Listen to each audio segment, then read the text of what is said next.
শ্রীপুরের শাহজাহান চঞ্চল ফাউন্ডেশনের আয়োজন ও পৌর বিএনপির উদ্যোগে গ্রামীণ বৈঠক অনুষ্ঠিত হয়েছে গ্রামীণ মানুষের সমস্যা চিহ্নিত ও সমাধানের পরিকল্পনা নিয়ে।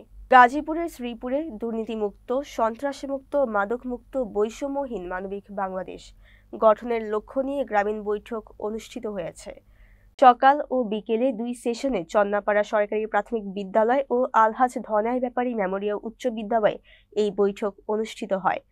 শ্রীপুর পৌর বিএনপির আহ্বায়ক হুমায়ুন কবির সরকারের সভাপতিত্বে এবং সদস্য সচিব বিল্লাল হোসেন ব্যাপারীর সঞ্চালনায় বৈঠকে প্রধান অতিথি ছিলেন বিএনপি কেন্দ্রীয় কমিটির সহ স্বাস্থ্য বিষয়ক সম্পাদক অধ্যাপক ডাক্তার এস.এম. রফিকুল ইসলাম বাচ্চু।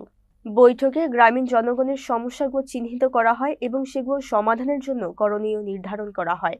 উপস্থিত ছিলেন শ্রীপুর পৌর বিএনপির যুগ্ম আহ্বায়কগণ, সাবেক যুবদল নেতা ও শাহজাহান চঞ্চল ফাউন্ডেশনের চেয়ারম্যান এস.এম. পলাশ চঞ্চল সহ অন্যান্য নেতৃবৃন্দ। আমি আসলে মারাত্মক চাপে আছি। আমার রাত 12টায় আমি আমার প্রোগ্রামগুলি শেষ করতে পারবো কিনা আমি জানি না। আমাদের শ্রদ্ধেয় শিক্ষক, সাবেক প্রধান শিক্ষক ফখরুল সাহেব বলছেন যে এমপি হওয়ার পরে পরিবর্তন হবে কিনা, এটা দুইটাই ওনার যে বক্তব্যটা সেটা দুইটা উত্তর। পরিবর্তন হবে, আবার পরিবর্তন হবেও না। যেমন আমি ব্যক্তিগতভাবে কোনো পরিবর্তন হওয়ার সম্ভাবনা নাই। কোনো মাদক থাকবে না। মাদকাসক্তদের কি অবস্থা হয় আপনারা কিছু না হলেও অনেক অনুমান করতে পারবেন। যারা সিনিয়র তারা জানেন।